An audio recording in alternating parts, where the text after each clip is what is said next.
Geliefdes, hartlik goeiemôre.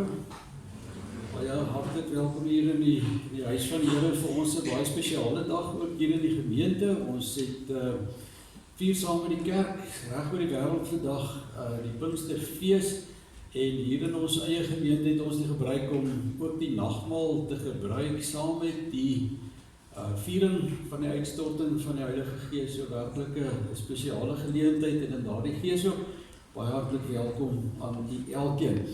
Ons gaan 'n klompie liedere vooraf saam sing, die strekking of die tema van die voorsang raak ook aan die tema wat ons in die week saam met mekaar, wil ek eintlik sê geniet het vanuit die woord van die Here. Dominee Elisabeth het vir ons voorgegaan in 'n reeks oor heiligheid. Ek gaan later daarna terugkeer ook as ons kom by die boodskap van vanoggend. Maar van ons liedere sluit ook daarby aan. Ons gaan begin uit ons gemeente sangbundel met lied nommer 17. Heilig, heilig, heilig is die Heer, geen begin of einde, ewig is hy Heer. En ons gaan daarvan sing al drie die verse.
Kom uit ons versameling van die ou Halleluja liedere uit, nou die van die wat groot geword het, wat dalk 'n bietjie ouer is, soos Dominee Elisabeth sal die brood soos ek self, sal die Halleluja liedere ken. Ries kyk my so as gesê, jy moet nog huis toe gaan.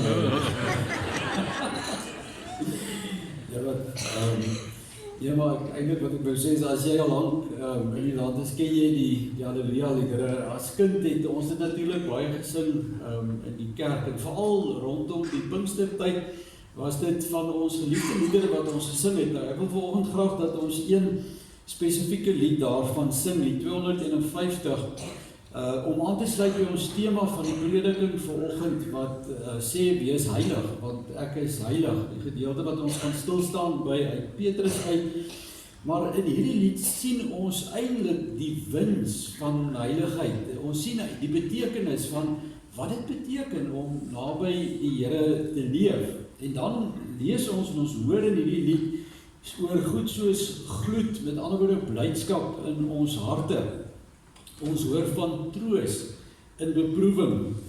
Ons hoor van meesmart oor dit wat verkeerd is. Ons leer dat mense wat heilig lewe naby aan die heiland beweeg, dat ons meer getrou na hom kyk, dat ons selfs vreugde in ons arbeid kan vind en meer krag in gebed. Dit is eintlik so aangrypende lied en ek vra kom ons let mooi op die woorde van hierdie lied as ons albei die verse sing.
Lied 35 ook gekies vir ons voorsang vanoggend, want dit handel oor die grootste van al die gawes waarvan ons lees en leer in 1 Korintiërs 13. As ons vandag ook praat en dink aan die uitstorting van die Heilige Gees, dan bly die vraag natuurlik altyd in ons harte, maar wat is dit van hierdie tyd wat ons werklik moet nastreef? Wat is eintlik die toets van die Gees se teenwoordigheid binne 'n gemeente, binne gesinne, onder mense en in 'n huwelik? En dan sê die woord, dit is die liefde.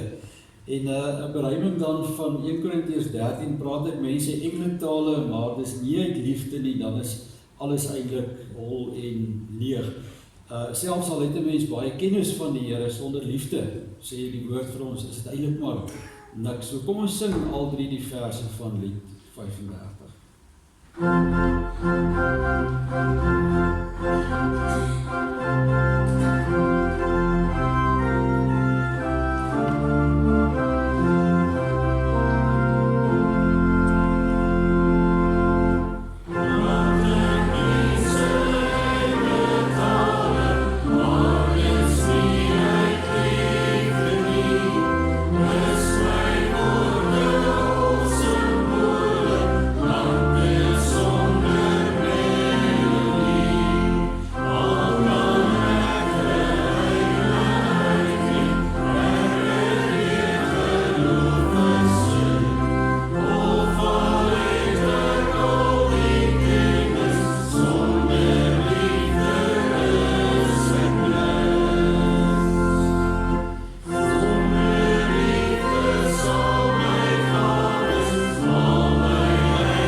ook die nagmaal wat eintlik 'n bietjie in 'n ander lig staan vanoggend as wat ons gewoonlik ook by 'n kwartaallikse nagmaal het. Vanoggend se nagmaalsdiens staan ook in die teken van vreugde, staan in die teken van 'n nuwe verbintenis aan die Here wat ook sigbaar deur sy Gees in die Pinkstertyd na die wêreld toe gekom het. Maar geliefdes, alles en so gaan ons ook hoor in die boodskap vanoggend begin by die feit dat die Here Jesus Christus bereid was om na hierdie wêreld toe te kom vir jou en ook vir my.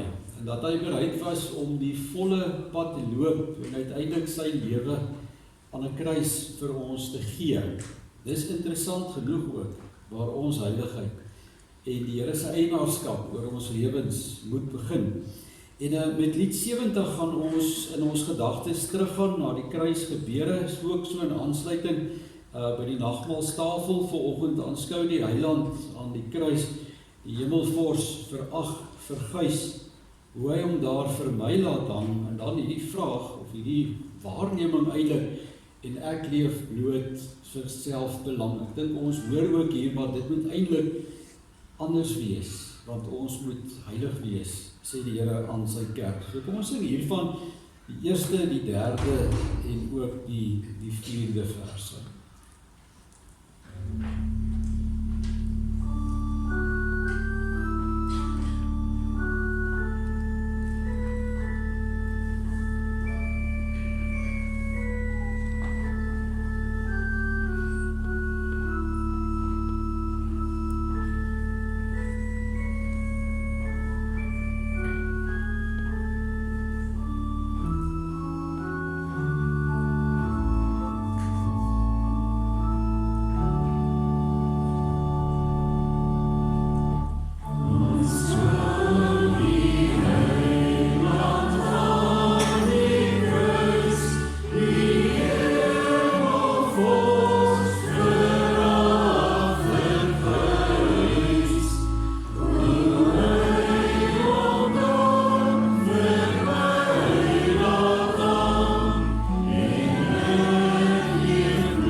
Liefdes, voordat ons die laaste lied van ons voorsang gaan saam sing, dit is die gebed uit lied 404, kom o Skepper Gees, lewendmakend Gees, kom in al die volheid, kom in al die krag. Voordat ons dit gaan sing, en ons kan dit staande sing vanoggend, en ons gaan dit ook 2 keer saam sing, wil ek graag net in aansluiting daarby ook gelees het, uit Handelinge 2, die gebeure rondom Pinksterdag, wat ons vanoggend hier by mekaar gebring het in die Here se huis. Lukas het dit so vir ons opgeteken, toe die dag van die Pinksterfees aanbreek, was hulle almal op een plek by mekaar. Skielik was daar 'n geluid uit die hemel, soos van 'n geweldige stormwind, en dit het die hele vertrek gevul, waar hulle gesit het. Hulle het iets soos vuur gesien, wat in tonge verdeel, en op elkeen van hulle gekom het. Almal is met die Heilige Gees vervul, En hulle het in ander tale begin praat, soos die Heilige Gees dit aan hulle gegee het, om onder sy leiding te doen. En dan, soos wat die geskiedenis ken, handel hierdie verse, of vertel hierdie verse verder wat op daardie dag gebeur het, dat die apostels begin preek het in verskillende tale, en dat die mense wat kom kyk het, wat daar besig was om te gebeur, elkeen in hulle eie taal, die woord van die Here gehoor het, en hoe meer as 3000 mense op daardie dag, hulle harte vir die Here gegee. Dis waar die kerk ontstaan het. Dit is waar die kerk van die Here Jesus, soos ons het vandag ken ook, sy ontstaan aan te dank het. So in 'n sekere sin, vier ons as Christelike kerk vandag eintlik ook ons verjaarsdag. Maar ons kan nie kerk wees, sonder dat die Gees in ons harte woon, en in ons lewens regeer. En daarom gaan ons ook staande hierdie gebed bid van lied 404, as ons hierdie vers twee keer saam sing, en daarna kan jy weer die plekke in.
Baie dankie vir die heerlike voorsang vanoggend, en as jy 'n bietjie later by ons aangesluit het, ook baie hartlik welkom hier in die huis van die Here. Vanoggend, ek weet hier is besoekers by wat by ons kuier vanoggend.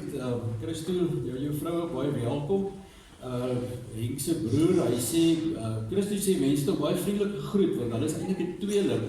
En baie dink dis Henk, maar ek weet byvoorbeeld julle kuier hier, as daar nog iemand anders is wat ook vanoggend by ons kuier geliefd is, jy is baie hartlik welkom hier by ons, en ons nooi heel aan die begin ook vir u uit om saam met ons aan te sit aan die tafel van die Here, sodat ons saam hierdie wonderlike geleentheid kan vier vanoggend. Ons het sonstraaltjies op die oomblik by die kleuterskool aan die gang. Ek dink die belydensklas doen dit vanoggend. So as jy nou 'n kleintjie is wat dalk nog graag so toe wil gaan, of as jy 'n groot mens is wat nooit die dominee se preke verstaan nie, kan jy dalk ook mense sê altyd van 'n kinderdiens, hulle verstaan ook nou wat die dominee preek. Maar ons het die voorreg dat ons kinders ook spesiaal begelei word, en vandag is een so dag, so as daar nog van jou kleintjies is wat dalk daar wil wees, dan is hulle ook welkom. En dan ook een van ons hoogtepunte vandag se diens gaan stop nie hier na die nagmaal nie, dit gaan aan. Na afloop van die gebeure hier in die kerkgebou in ons saal, want daar gaan ons mekaar se gasvryheid geniet as die dames vir ons 'n tee voorberei, en dit is deel van die gemeenskap van gelowiges. Een van die dinge wat my opgeval het in die Pinkster was ook hoe lekker en lank mense gekuier het na die diens daar om die soppotte. En dit spreek my altyd op 'n baie besonderse manier aan. So julle is baie hartlik welkom. Daar gaan ten minste wat oor na die Kleuterkerk. So as daar ander is wat wil ook gaan, is julle welkom. Dan geliefdes, ek dink belangrik op hierdie week se agenda vir ons gemeente is die kerkraadsvergadering die Woensdag aand. Baie belangrike geleentheid, ons vra altyd julle voorbinding daarvoor. Dis maar nie net administratief te maak met die bestuur van ons gemeente nie. Ons glo werklik ook in die besonder dat die Here daardie vergadering gebruik om ook van ons rentmeesters te maak. En gewoonlik word ook nuwe kerkraadslede by daardie geleentheid verkies. So kom dink asseblief in julle gebede ook daaraan. Op 'n besondere manier dink ek beleef mense as jy by 'n erediens is ook werklik iets van die teenwoordigheid van die Here.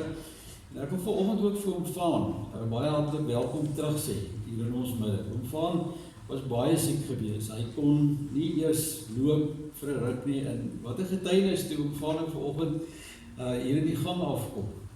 En so geliefdes word ons ook bewus van die werk van die Here onder ons. Baie mense van ons wat geraak is ook deur verskillende goed in die lewe, net wonderlik om te sien hoe die Here in 'n gemeente ook werk. So dis ook 'n baie groot getuienis.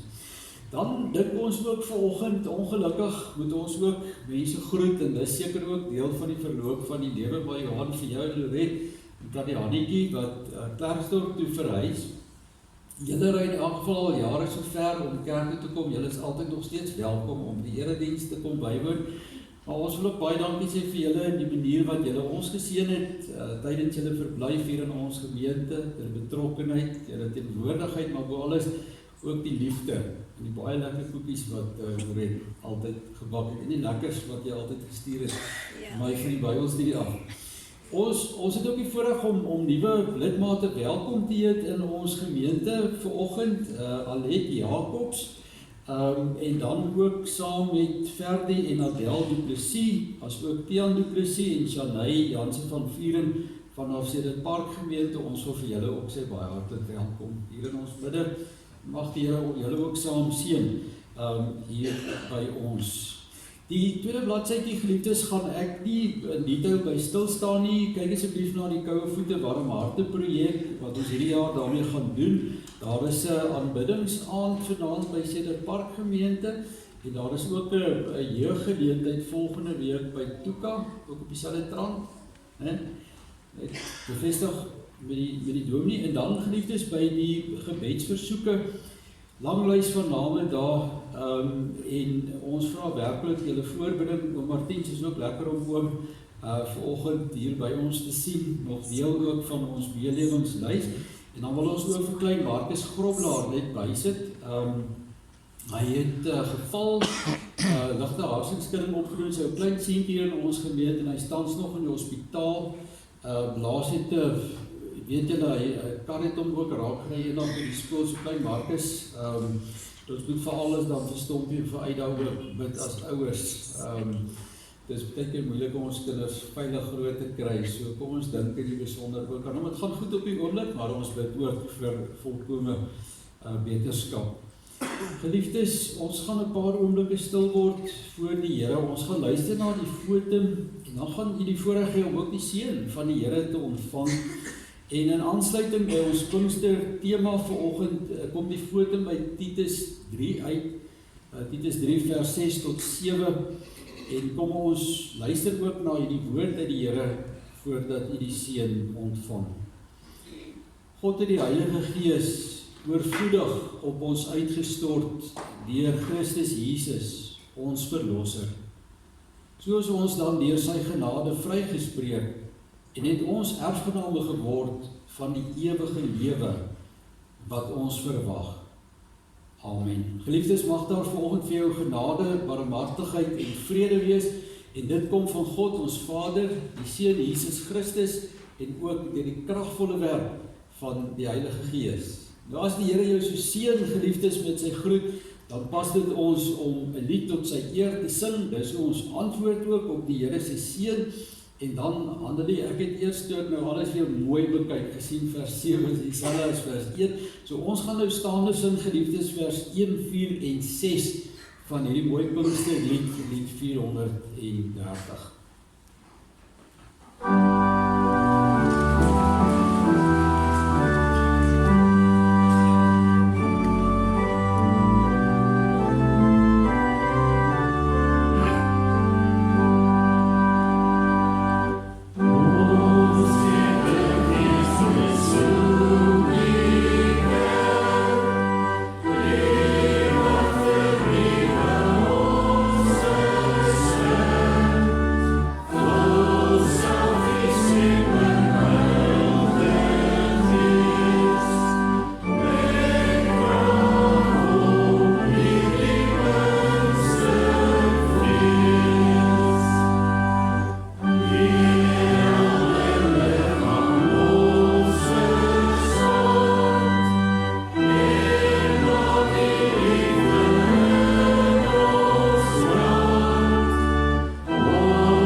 die verootmoedigingsmoment in ons erediens nie direkte gedeelte lees uit die woord van die Here nie, maar ek wil eintlik graag 'n gedeelte gebruik, deels lees uit die formulier wat ons gebruik by die bediening van die nagmaal, en dan nou veral hierdie laaste gedeelte van die formulier wat ons gewoonlik herinner dat die genade van die Here nie los staan van ons as mense nie.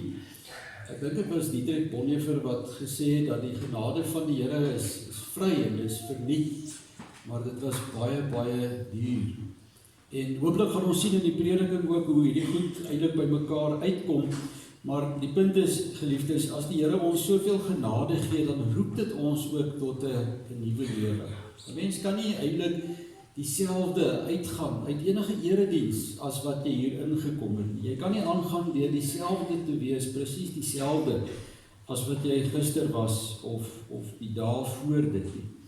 En daarom herinner die formulier ons ook dat die nagmaal wat ons as deel van ons diens gaan gebruik vanoggend is 'n uitnodiging. Het gaan alles oor genade, die Here se genade, maar dit is ook 'n uitnodiging dat ons verlossing en ons deel daaraan kan vier, dat ons daaroor kan bly wees. Vir ons as mense is baie belangrik om dinge te kan sien. Vandag kan ons sien, ons kan met die sintuie beleef hoe lief die Here ons het. En dan sê die formulier, maar dit roep ons ook dat ons verhouding met die Here en met mekaar in lig van hierdie genade sal verdiep. Die formulier sê, en so versterk te word in ons geloof. Ja, die Here herinner ons aan sy liefde, maar dan ook ons getuienis, met ander woorde, hoe ons die Here leef, en uiteindelik ook ons toekomsverwagting. Ons wat baie keer so moedeloos en so negatief word in hierdie wêreld, wat ek heeltemal verstaan, ek is so deel daarvan, maar dat ons nuut word, ook in ons hoop op die Here. En dan sê die formulier ook, maar as jy hierdie seën joune wil maak, dan is dit ook so belangrik dat jy jouself in die teenwoordigheid van die Here vanoggend sal ondersoek. En ons moet regtig aan onsself dink in die Here se teenwoordigheid. Want sê die formulier, as ons hierdie nagmaal ons eie maak, as ons daaraan deelneem, dan verbind ons onsself eintlik aan 'n nuwe lewe. Ons verbind ons voor mekaar en in mekaar se teenwoordigheid en in die teenwoordigheid van die Here. Verbind ons onsself om in die verlossing te gaan lewe. En daarom sê die formulier, maar ons moet dink oor ons lewens. Ons moet dink oor daar waar ons die Here en mekaar faal in ons verhoudinge. En ons moenie 'n oordeel oor onsself eet en drink. Dit beteken dat 'n mens tog nie hier in mekaar se teenwoordigheid kan sê, deur die gebruik van die nagmaal, maar ek is die Here se kind. As ons hier uitgaan, dan kan niemand dit sien nie. Dan kan my vrou of my man of my kinders dit nie sien nie. My kollegas by die werk dit nie agterkom nie. As jy dit doen, dan sê die woord dat jy jouself eintlik klaar veroordeel.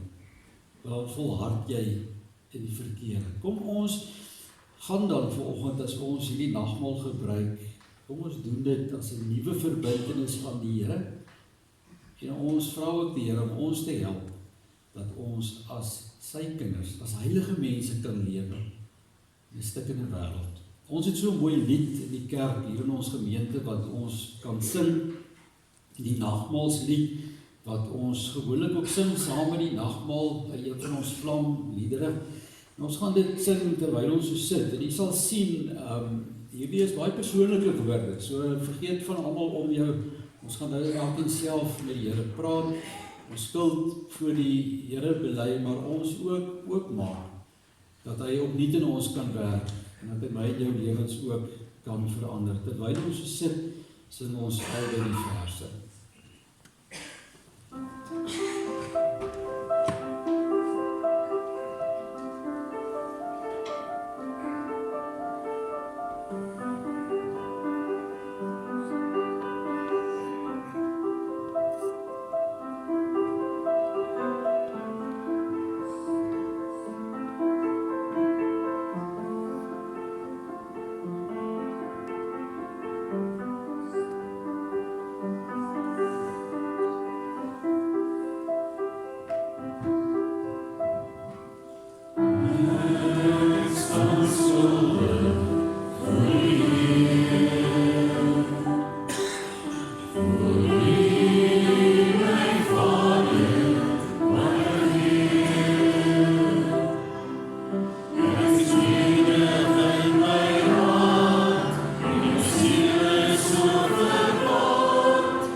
Dierbare Here, baie dankie dat vir elkeen wat so pas getuig het van hulle eie woorde, hulle eie stemme van hierdie lied, dat ons weer vlekloos voor U wil staan. Dat ons as kerk ook weet dat in Christus Jesus ons Here is dit volbring. Sodat elkeen wat glo nie verlore sal gaan nie, maar die ewige lewe sal hê. Nie uit eie verdienste nie, maar omdat ons aan Christus, die bron van die lewe, vashou. Wanneer ons lewens, ons harte en ons self aan U kom gee, wek U in ons die nuwe lewe. Here, wat nie net die ewigheid vir ons verander in ons bestemming nie, maar ook hier en nou. As U genees van sonde, as U ons verlos van kommer, as U ons losmaak van lewens wat so bedroef geraak het, en eintlik bedroevig geraak het, omdat ons lewe in 'n stikkende wêreld, is U die bron van ware hoop en nuwe lewe. Dankie dat ons dit kan aanneem, elkeen van ons, hier waar ons sit of staan vanoggend, weer gewoon ons hande en harte in geloof na U uit te steek en te vra, Here Jesus, beklee my lewe. En dankie dat ons as deel van ons verlossing as kerk die voorreg het om U woord soos 'n stuk brood oop te breek en aan mekaar uit te deel. En dankie dat U Heilige Gees hierdie woord aan ons harte verstaanbaar maak. Dat selfs 'n kind dit vanoggend kan verstaan. En daarom is my gebed as ons nou saam lees uit U woord, dat die Gees vir ons sal voorgaan. En dat die Gees hierdie woord aan ons harte sal oopbreek op so 'n manier dat die saad daarvan op vrugbare grond sal val. En dat ons die gehoorsaamheid sal hê vanoggend om U Gees toe te laat. Dat hierdie woord in ons lewens, in my lewe, kan vrug dra. Seën ons daartoe, Here, ons bid dit in U kosbare naam. Amen. 1 Petrus 1 vanoggend ons skriflesing.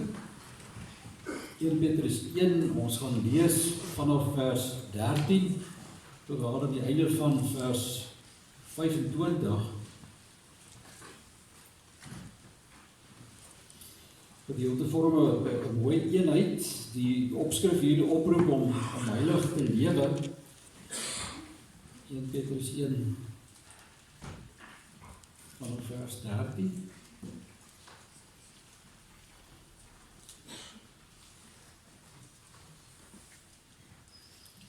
As jy die plekkie daar het, dan lees ek dit graag vir ons voor. Petrus sê, wees daarom verstandelik wakker en nugter, en vestig julle hoop volkome op die genade wat julle deel sal word by die wederkoms van Jesus Christus. As gehoorsame kinders moet julle nie julle lewe inrig volgens die begeertes wat julle vroeër gehad het toe julle God nie geken het nie. Nee, soos hy wat julle geroep het heilig is, moet julle ook in julle hele lewenswandel heilig wees. Daar staan immers geskrywe, wees heilig, want ek is heilig. Aangesien julle hom as Vader aangeroep het, of aanroep wat oor elke mens onpartydig volgens sy dade oordeel, lewe dan in eerbied vir hom gedurende die tyd van julle vreemdelingskap in die wêreld. Julle weet tog dat julle nie met verganklike middele soos silwer of goud losgekoop is uit julle oorgeerfde sinlose bestaan nie. Inteendeel, julle is losgekoop met die kosbare bloed van Christus, die lam wat vlekloos en sonder liggaamsgebrek is. Reeds voor die skepping van die wêreld is hy hiervoor bestem, maar ter wille van julle het hy eers in hierdie eindtyd gekom. Deur hom glo julle in God wat hom uit die dood opgewek en aan hom die heerlikheid gegee het. Daarom is julle geloof en hoop op God gerig. Nou dat julle in gehoorsaamheid aan die waarheid gereinig het, om mekaar as broers ongeveins lief te hê, moet julle mekaar dan ook van harte en vurig lief hê. Julle is immers weergebore, nie uit verganklike saad nie, maar uit onverganklike saad, die lewende, die ewige woord van God. Die skrif sê, die mens is soos gras, en al sy skoonheid soos 'n veldblom, die gras verdor en die blom val af, maar die woord van die Here, dit bly vir ewig. En hierdie woord is die evangelie wat aan julle verkondig is. As ek mag, wil ek net dalk hierdie vers 15 en 16 herhaal, mense kon sê, dit is die fokuspunt dalk van hierdie gedeelte. Nee, soos hy wat julle geroep het, heilig is, moet julle ook in julle hele lewenswandel heilig wees. Daar staan immers geskrywe, wees heilig, want ek is heilig. Liefdes, ons Pinksterreeks wat die afgelope week deur Dominee Elisabeth gelei het, sy tema was heilig.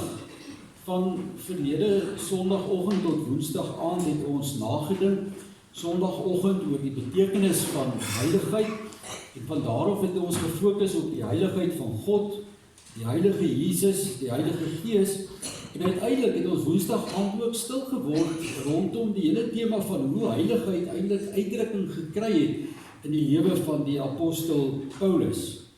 En vanoggend vier ons nou die Pinksterfees, die dag waarop die Heilige Gees sigbaar in die wêreld uitgestort is. Dis ook ek graag op daai gedeelte uit Handelinge 2 vir julle wou voorlees.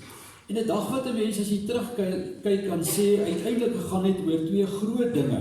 Die een wat 'n mens nie kan miskyk op hierdie dag nie, was die krag van God, wat ook in die woord genoem word, die dynamis van God, die krag, dis amper soos, dis waar ons woord dynamiet interessant genoeg vandaan kom, die krag van God in die wêreld, en dan uiteindelik wat dit tot gevolg gehad het, naamlik verandering, radikale verandering in die lewens van mense, wat hierdie kragtige Here ontmoet het deur sy Gees.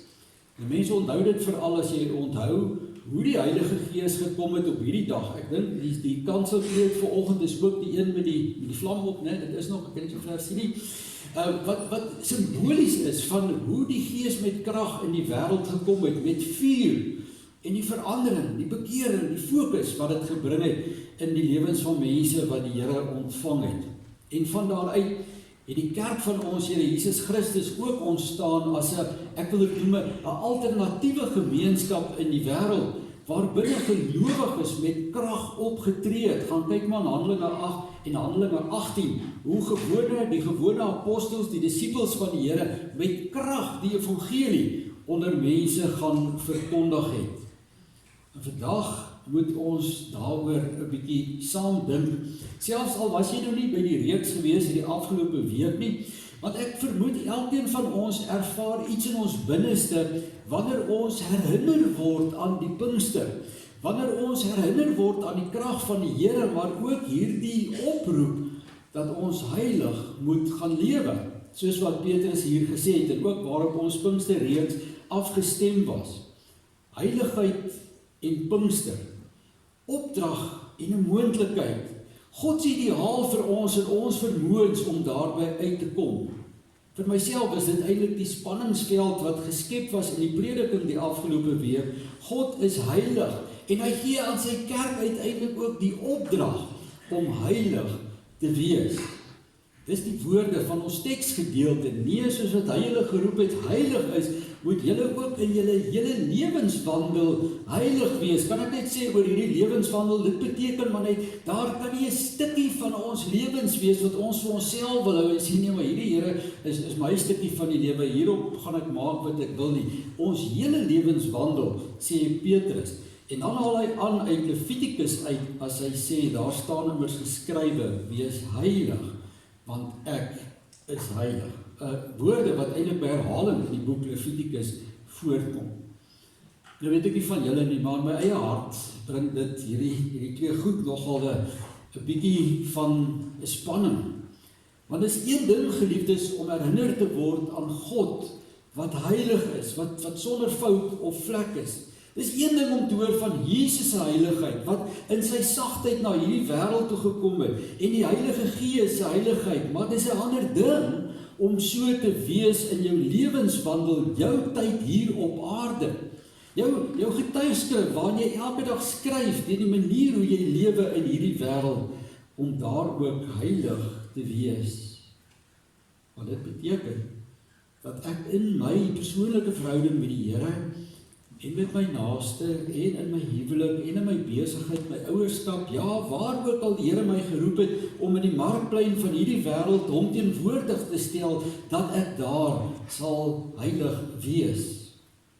En daarom is daar dalk ongemak as ons hoor, dat Petrus nie net hieroor praat as 'n ideaal, wat ons moet nastreef of moet bewonder nie, maar dat dit ook uiteindelik 'n opdrag is aan ons as kerk, as kinders van die Here.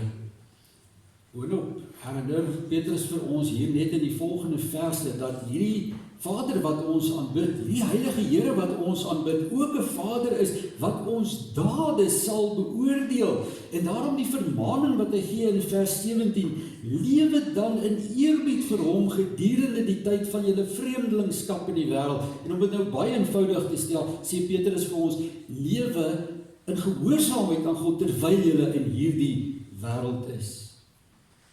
En vandaar ons tema vir vanoggend, wees heilig, want ek is heilig. En wat dit vir ons beteken as ons as kerk van die Here gemeente vanoggend by mekaar is om die Pinkster te vier. En nou wil ek dadelik vra, asseblief geliefdes, moenie afskakel nie. Want dit is baie keer wat gebeur, wanneer ons luister na die woord van die Here, en wanneer die woord van die Here dalk oor iets begin praat wat vir my as mens bietjie naby aan my kom, vir my ongemaklik laat voel, veral as ek kom by hierdie opdrag van heilig wees, want ek ken myself mos vanoggend, en ek weet voor die Here hoe onheilig ek is.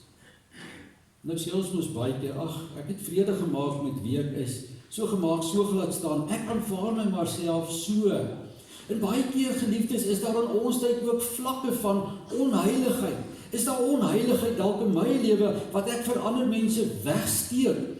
Is daar baie keer dieper probleme in die lewens van mense, dinge wat ons nie graag wil hê ander mense moet van ons weet nie. Ons steek dit weg, ons dink baie keer. Ander mense weet dit nie, maar hulle wat naby ons leef, weet soos die Here ook baie keer maar alles van ons. Onheilighede, waardeur jy ander mense bitter seer maak. En waaroor ons dink, maar as ek dit kan wegsteek vir die wêreld, dan steek ek dit ook weg vir die Here, geliefdes, maar dit is dwaas. Maar sleg vir ons as die Here sy vinger daarop kom druk uit sy woord. Maar luister asseblief vanoggend. As die woord van die Here ook met ons kom praat oor heiligheid. En kan ek vir jou sê, op 'n goeie, op 'n positiewe trant, as ek begin sien, of as ek sien waar die woord van die Here begin praat oor heiligheid, haal dit eintlik dadelik die fokus eers van onsself as mense af, wat baie keer so sukkel met ons heiligheid. Want heiligheid, wil Petrus hier vir ons leer, begin op 'n totaal ander punt as by die mens.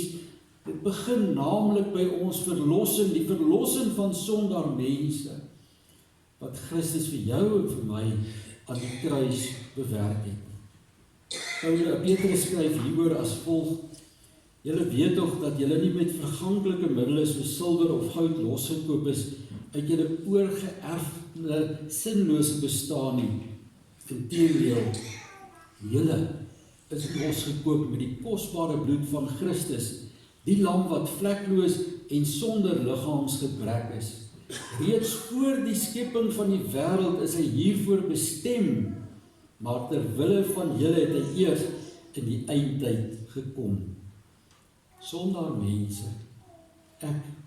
alle sondaar mense, geliefdes, is losgekoop. Petrus doen nogal moeite om hier te sê, dis nie met menslike middele losgekoop, met verganklike dinge soos hy dit hier noem, soos silwer of goud nie. Hy sê, die heilige Jesus het jou losgekoop met sy kosbare bloed, hierdie lam wat vlekloos en sonder liggaamsgebrek is. Want dit is net Jesus wat aan die heiligheid van God se reg kon voldoen. Niks wil die woord met ander woorde vir ons sê wat ons kan doen of wat ons dink ons kan doen om in die regte verhouding met God te tree. Daar bestaan nie so iets nie, want daar was een offer, geliefdes, wat aan die heiligheid, die reg van God kon voldoen. En dit was sy eie seun wat net soos hy was en is. Daarom in die idioom van die offerlam, waarvan ons reeds leer in die Ou Testament, wat sonder gebrek moes wees, is dit net Christus, wat gekwalifiseer het as offer vir die gebrokenheid van hierdie wêreld.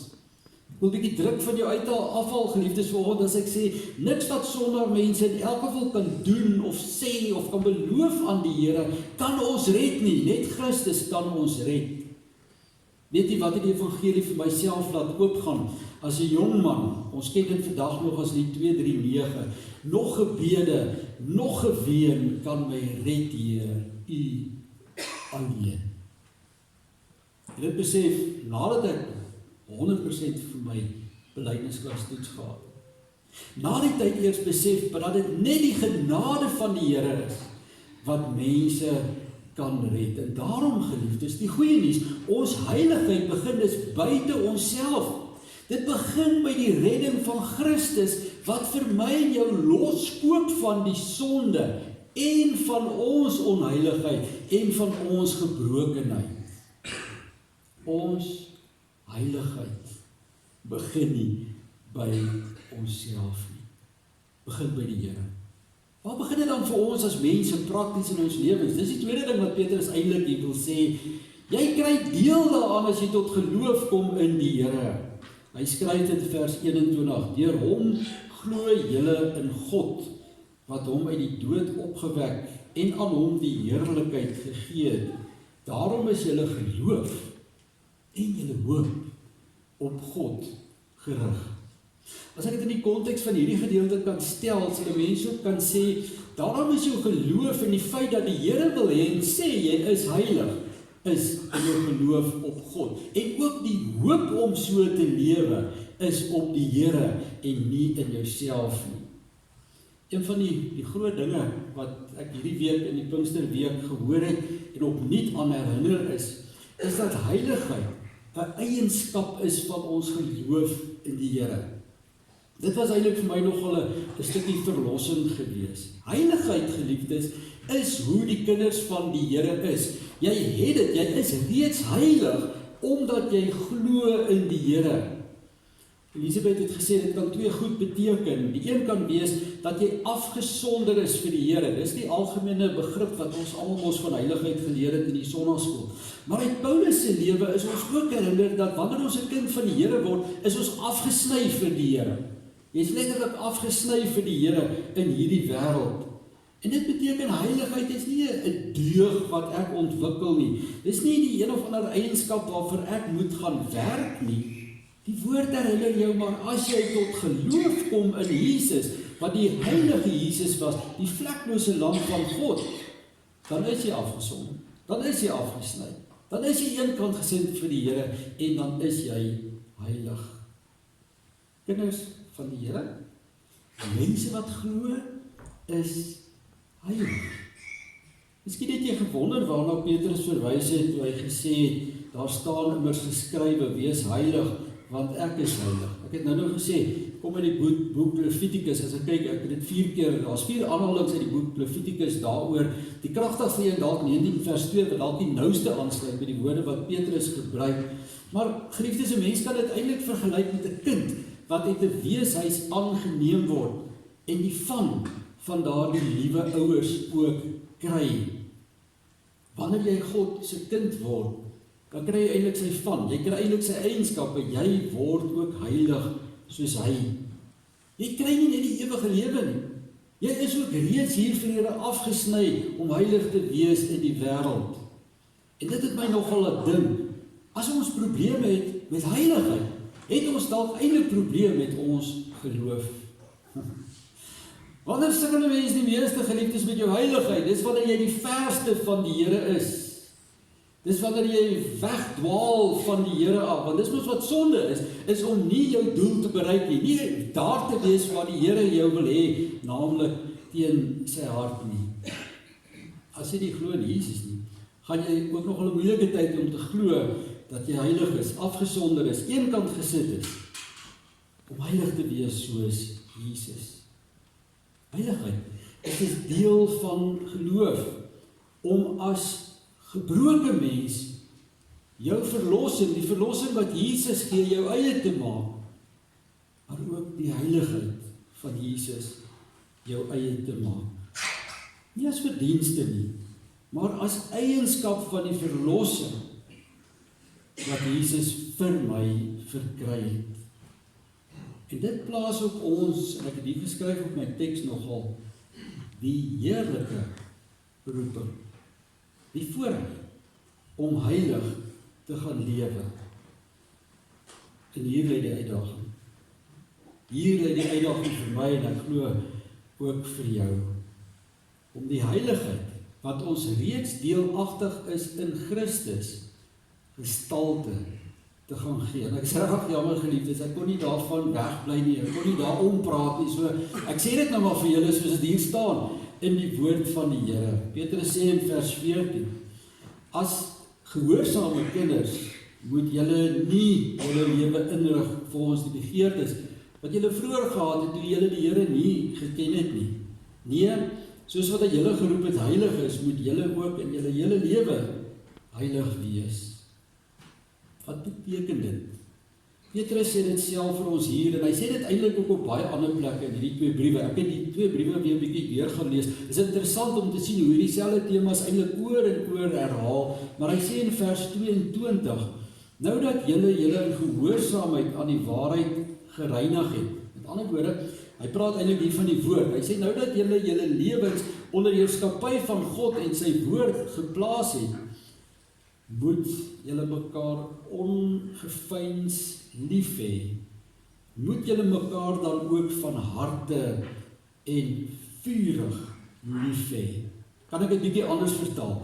Nou dat julle harte vir die Here gegee het en julle lewens as sy kinders aan sy woord meet, moet julle ophou om skynheilig te wees. Met ander woorde, te maak of ons die Here dien. En sodat ons kan verstaan, goeie Afrikaans wat Petrus hier beteken, gebruik die Bybelvertaling die woordjie ongeveins. Ons moet ongeveins die Here en vir mekaar lief hê. Dit beteken ek moet die Here lief hê as iemand wat glo in hom, sonder voorgee, sonder heigelary, opreg en eg. Julle sal dadelik die verband oplet as ek vir u noem dat die Griekse woordjie wat hier gebruik word, die woordjie anapokritos is, waarvan die Engelse woordjie hypocriet afgelei is, wat ons tog weet, as jy hypocriet is jy leienaar, dan is jy 'n bietjie skynheilig. Heiligheid vertaal dus na egtheid, maar dan spesifiek egtheid in jou liefde vir Jesus, wat sy lewe vir jou gegee het, en egtheid vir mense, wat Jesus as jou naaste om jou gesit het.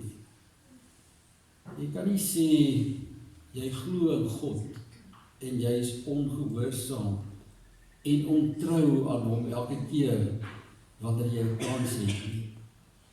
Jy kan nie sê, my geliefde, jy behoort aan die Here, jy is lief vir jou naaste, maar jy vloek en skel, en jy boelie, en jy verag ander mense om jou nie. Dit is eintlik al wat Petrus wil sê. Ons liefde vir God moet eg wees, sodat ons heiligheid gesien kan word in hierdie mense. Ek hou van die woorde wat hier gebruik as hy sê, dit moet vurig wees. Jy moet die geloof in God, jou kunskap van die Here, met oorgawe najaag, en jy gaan agterkom, geliefdes, dis elke liewe dag ten koste van jouself, maar ter wille van die heiligheid wat jy gekry het, toe jy kind van die Here geword het. As jy sukkel, soos ek maar baie daarmee sukkel, dat dit moet uitmond in jou lewe, dan sê Petrus, dis terug na die tekenbord van die geloof. Moet jy gaan seker maak, maar my saak met die Here is reg, dat jou geloof in God ongeveins is, want die een kan nie sonder die ander nie. Ek meen die woord is tog duidelik, wees heilig, want ek is heilig. As ons nou die Pinksterfees vandag saam met mekaar vier, wil dit vir ons herinner dat kindskap van God en heiligheid binne ons bereik gekom het, en dit maak my bly. 'n Oorgawe wat ons heilig maak en heilig laat lewe, omdat Christus vir jou aan die kruis gesterf het. Ag, my geliefdes, en dit is lekker om jou vanoggend uit te nooi in hierdie gees, om saam te kom sit aan die nagmaalstafel. Ek het vroeër genoem dat die nagmaal vandag so bietjie anders is as 'n gewone kwartaal nagmaal, in die sin dat dit vandag juis gaan staan in die teken van 'n oorgawe en 'n nuwe verbintenis as Jesus. En al wat dit beteken is dat as jy vandag nagmaal gaan gebruik, want niemand dwing jou om nagmaal te gebruik nie, ons nooi jou uit om dit te doen. Maar as jy dit doen, dan word dit ook symbool daarvan dat jy in jou in geloof die brood vat en die wyn vat en daarmee eintlik ook vir Christus vat. En dat jy dan besef, maar ek is heilig. Dankie daarvoor, Here, en dat ek vra, Here, help my, dat ek myself vurig hiervoor kan gee, om U van harte lief te hê, maar so ook die mense om my. En dis hoekom daai stukkie in die formulier ook gesê het, ja, daar is verpligting. Nagmaal het nie goedkoop gekom nie. Mag ons dan aansteek mekaar, mag die Here ons aansteek in die Gees, dat ons heilig gaan lewe. Amen.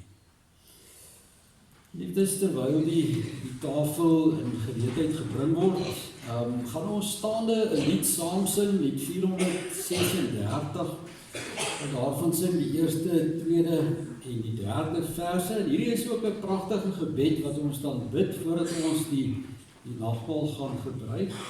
Herskep o Gees, laat leef o Gees, laat kom die koninkryk met mag.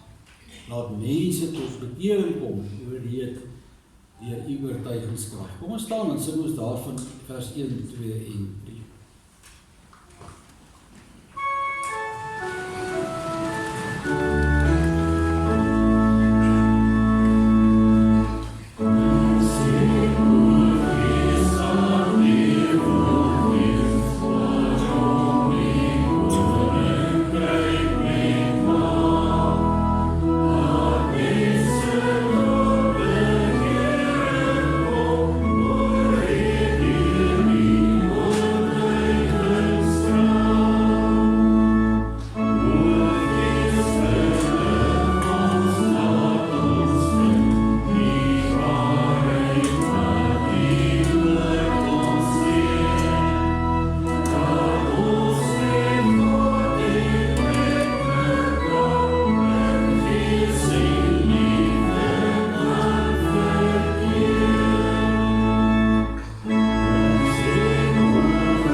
Die gemeente het die uitnodiging ontvang om saam aan te sit aan die tafel van die Here.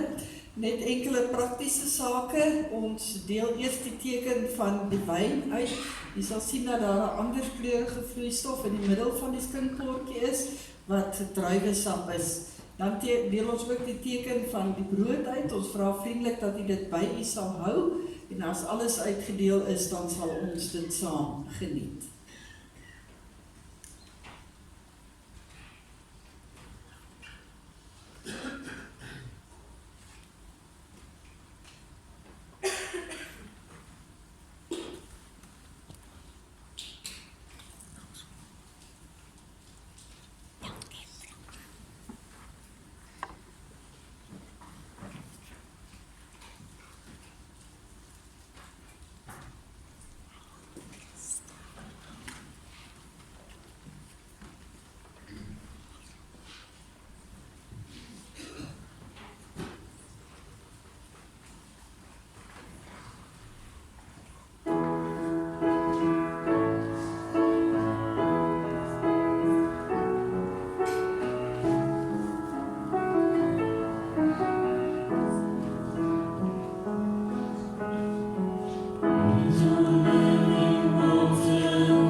Liefdes, voordat die kerkraad hulle plekke inneem, wil ons net seker maak dat almal wel bedien is met die teken van die wyn en die brood. Indien die per abuis oorgeslaan is, sal jy asseblief vir ons 'n duidelike aanduiding gee indien jy nie wyn ontvang het nie. Iemand oorgeslaan met die teken van die brood? Baie dankie.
Voordat ons die tekens geniet, kom ons buig die hoofde in 'n gebed.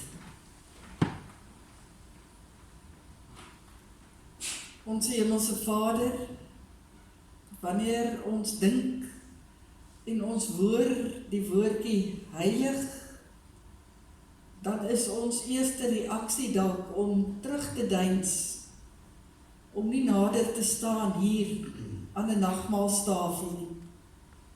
Maar dankie dat U weer eens deur U woord ook aan ons kom bevestig het, dat juis dit waarvoor hierdie nagmaalstafel staan, dit wat U vir ons duur gekoop het aan 'n kruis, dit het vir ons moontlik gemaak om as heilige mense ook by hierdie tafel aan te sit. Daarom bid ons, Here, wil jy asseblief ook deur die teken van die brood en die teken van die wyn ons opnuut op hierdie Pinksterdag weer brandend maak deur U Gees, om ook as geheiligde mense te lewe. Daarom sit ons onsself in U hand, terwyl ons nadink, terwyl ons hierdie tekens gebruik. Amen.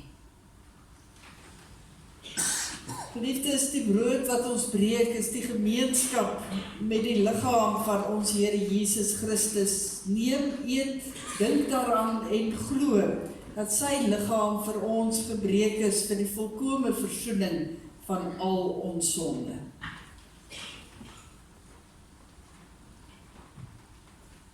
Die beker van danksegging is die gemeenskap met die bloed van ons Here Jesus Christus. Neem, drink en dink daaraan dat die Here se bloed vir ons gevloei het vir die volkome afwassing van al ons sonde.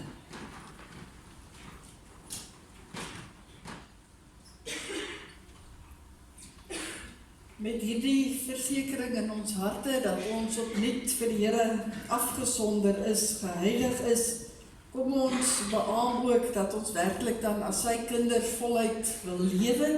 Ons gaan dit doen in die woorde van die geloofsbelijdenis. As ons gaan staan en dit hardop ook teenoor mekaar en in hierdie wêreld bely en dan bly ons staan vir 'n dankgebed. Kom ons staan.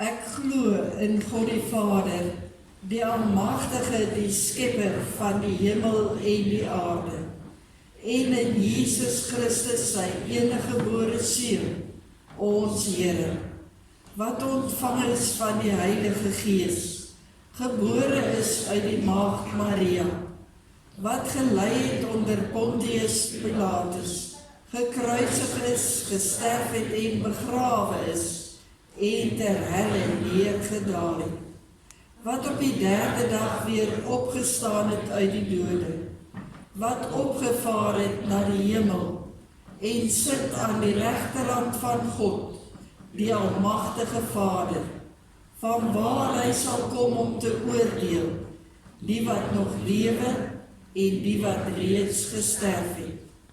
Ek glo in die Heilige Gees, ek glo aan 'n heilige, algemene, Christelike kerk, die gemeenskap van die heiliges, die vergewing van sondes, die opstanding van die vlees en 'n ewige lewe.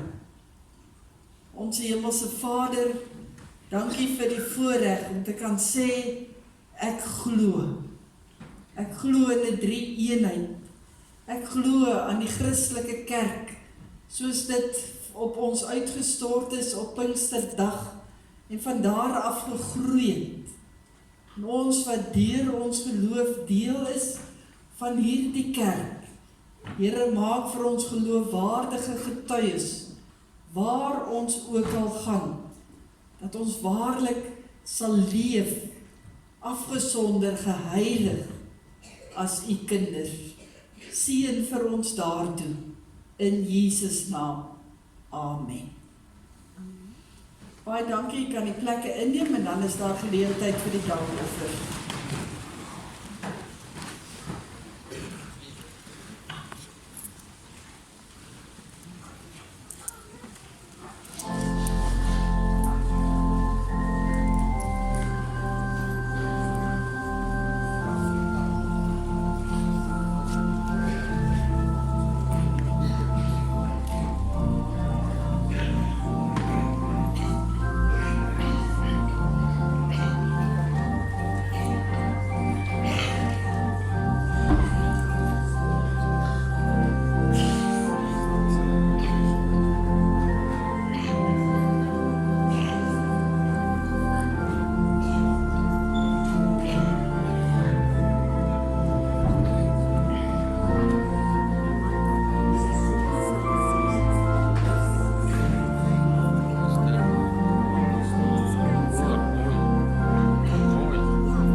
Liewe gemeente, voor ons by die slotsang kom, herinner ek jy net weer aan die tee en verversings by die kerksaal, kom vertoef ook gerus 'n rukkie daar. Ons sondagskoolkinders, asseblief almal na julle klasse toe, daar is gereël dat daar 'n kategeet ook by elke klas is. So asseblief almal na julle klasse toe en dan kom julle kom loer daarna ook by die saal.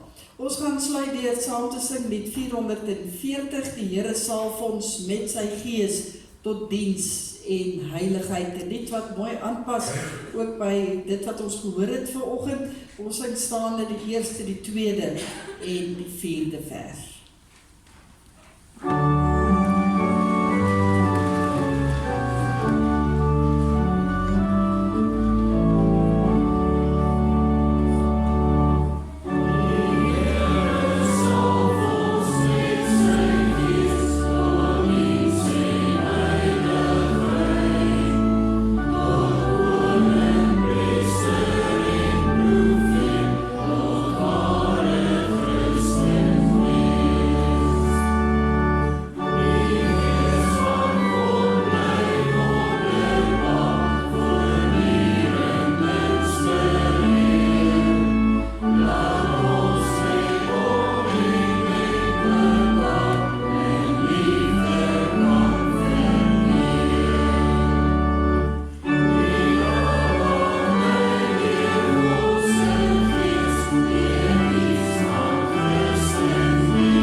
Ontvang die seën van die Here, die genade van ons Here Jesus Christus, en die liefde van God ons Vader, en die gemeenskap van die Heilige Gees, sal met ons elkeen wees en bly.